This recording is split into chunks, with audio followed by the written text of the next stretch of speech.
మీరు పవన్ కళ్యాణ్ గారు ఎప్పుడు కలిసినా సొంత అన్నదమ్ముల్లా కలిసిపోతారు. మీ ఇద్దరి మధ్య బాండింగ్ ఎలా ఉంటది?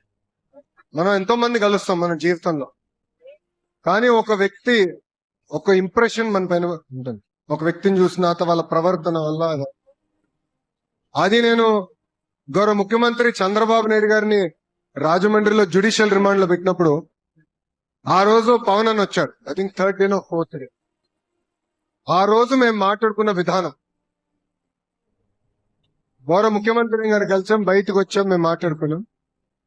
ఆ రోజు ఆయన వచ్చి నన్ను పలకరించిన విధానం, మా కుటుంబానికి అండగా నిలబడిన విధానం నా జీవితాంతం నేను గుర్తుపెట్టుకున్నాను. మంచి రోజుల్లో అందరు ఉంటారు, అన్ని బాగా జరుగుతున్న సమయంలో అందరూ ఫోన్ చేస్తారు, అందరు ఇంటికి వస్తారు. కానీ అదే కష్టకాలాలు కుటుంబాన్ని గాని మనకు వస్తే చాలా తక్కువ మంది మనతో అండగా నిలబడతారు. ఎవరైతే మనతో అండగా నిలబడ్డారో, కష్టకాలంలో ఎవరైతే మనకు అండగా నిలబడ్డారో వాళ్ళని జీవితాంతం గుర్తు పెట్టుకోవాల్సిన బాధ్యత ఇక్కడున్న యువత అందరి పైన ఉంది.